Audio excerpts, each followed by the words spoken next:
English బాగా చదువుతున్నారనుకుంటున్నాను. Present టెన్స్‌లో మీకు 63 సెంటెన్సులు తయారు చేసుకోవడం వచ్చని కూడా నేను అనుకుంటున్నాను. కాబట్టి 63 సెంటెన్సుల్లో నేను ఒక సెంటెన్స్ ఇస్తాను. మీరు 62 సెంటెన్సులు తయారు చేసుకొని, మాట్లాడుకొని, అద్దం ముందు ప్రాక్టీస్ చేస్తే బాగుంటుంది.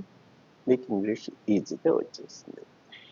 నేను ఇచ్చే ఎగ్జాంపుల్ ఏంటి అంటే, he play football. He play P L A Y play ఆట ఫుట్బాల్. ఈ సెంటెన్స్ కరెక్టా కాదా, ఈ సెంటెన్స్లో ఎక్కడైనా తప్పు ఉందా చూసుకొని దాన్ని సరిదిద్దుకొని మీరు 62 సెంటెన్స్లు కూడా తయారు చేయాలి. మీకు అర్థమయ్యే అనిపిస్తుంది. ఫర్ ఎగ్జాంపుల్ ఈ సెంటెన్స్లో హీ ప్లే ఫుట్బాల్ అని నేను నొక్కి చెప్తున్నాను. అందులో తప్ప కరెక్టా, ఆ సెంటెన్స్ కరెక్ట్గా ఉందా తప్పుగా ఉందా చూసుకొని మీరు 62 సెంటెన్సులు తయారు చేయండి. ఒక్కసారి మీకు ఏమైనా డౌట్ ఉంటే సెకండ్ లెసన్ ఒక్కసారి చూస్తే మీకు అర్థమవుతుంది నేను ఎందుకు ఇందాక చెప్తున్నాను అనేది. అర్థమైందా? తర్వాత 4వ లెసన్. ఇది సెంటెన్స్ చూసి మీరు 62 సెంటెన్స్లు తయారు చేసేస్తే మీరేం చూడవలసిన అవసరం లేదు.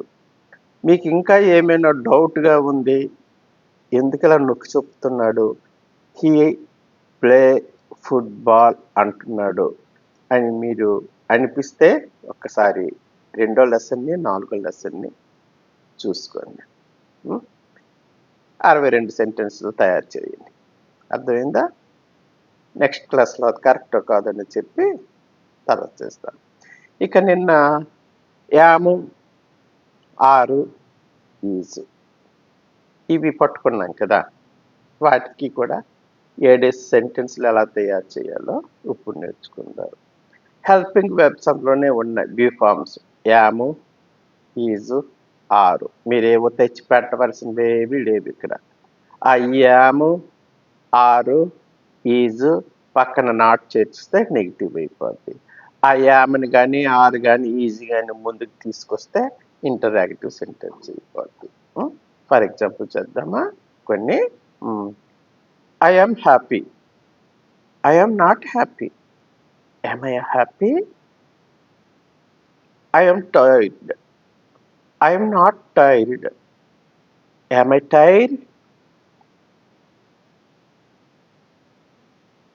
I am from India. I am from India. I am not from India. I am cold. I am not cold. Am I cold? I am sick. I am not sick. Am I sick? అర్థమై ఉంటుంది. The sky is blue. The apple is red. The sky is not blue. The apple is not red.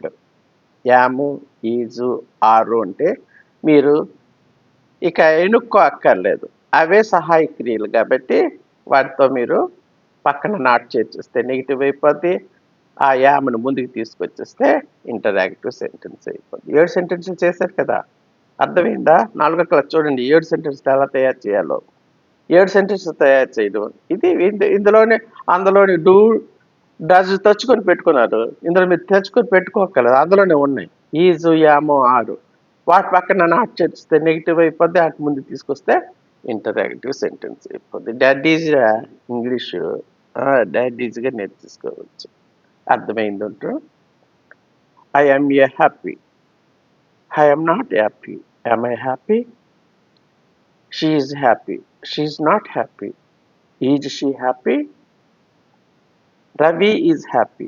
Ravi is not happy. Is Ravi happy? అర్థమై ఉంటుంది. ఇలాగా ఈ sentences కూడా 7 రకాల sentences తయారు చేసేసుకోండి. మొదటి ఇచ్చిన సెంటెన్స్ని మాత్రం 63 సెంటెన్స్లో నేను ఒకటి ఇచ్చాను. He play football.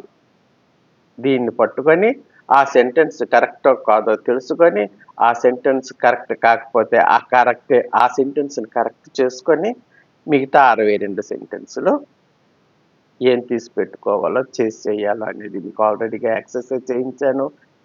2-4 క్లాసెస్లో చెప్పాను కాబట్టి అవి ఒక్కసారి మీరు చూస్తే మీరు ఏడేసి సెంటెన్స్లు ఎలా తయారు చేసేసుకోవాలో అర్థమైపోద్ది. అలాగే ఈజీ యామో ఆర్తో కూడా ఏడేసి సెంటెన్స్లు ఎలా తయారు చేసుకోవాలో ఇప్పుడు చెప్పాను. ఆ ఈజీని తీసుకొచ్చి ముందున పెట్టేస్తే ప్రశ్న అయిపోద్ది. ఆ ఈజీ పక్కన నాట్ చేస్తే నెగిటివ్ అయిపోద్ది. అర్థమవుతుందా? మొద్దు మకాలు వేసుకొని చూడకండి. చదవడానికి ప్రయత్నించండి. అర్థం చేసుకున్నానికి ముందు అర్థం చేసుకోవడానికి ప్రయత్నించింది. ఇంగ్లీష్ ఎందుకు రాదు? ఇంగ్లీష్ రావాలంటే మీ దగ్గరే ఉంది. మీరు ప్రయత్నం చేయాలి. పట్టుదలతో నేర్చుకోవాలి. అర్థమైనట్టు చెప్పే గాడిద కొడుకు నేను ఉన్నాను కదా తాతని. నేను చెప్తున్నాను కదా, అర్థమవుతుంది కదా, చక్కగా నేర్చుకోండి. ఉం? నేను చెప్పిన తర్వాత మీరు యూట్యూబ్లో ఏ వీడియో చూసి మీకు అర్థమైపోద్ది. ఆ, ఎంత కన్ఫ్యూజన్ అయిన ఈ వీడియో చూసినా మీకు అర్థమైపోద్ది. ఈ ప్రెజెంటెన్స్ అంటే ఇలాగ ఉంటుంది, ఈ పక్కన నాటులు చేర్చడం ముందుకు లాగడమే తప్పిస్తే ఇంకేమీ లేదు.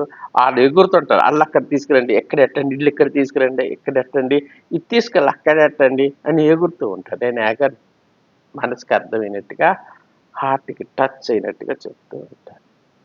మరొక ప్రశ్నతో మళ్ళీ వస్తానే ఉంటాను.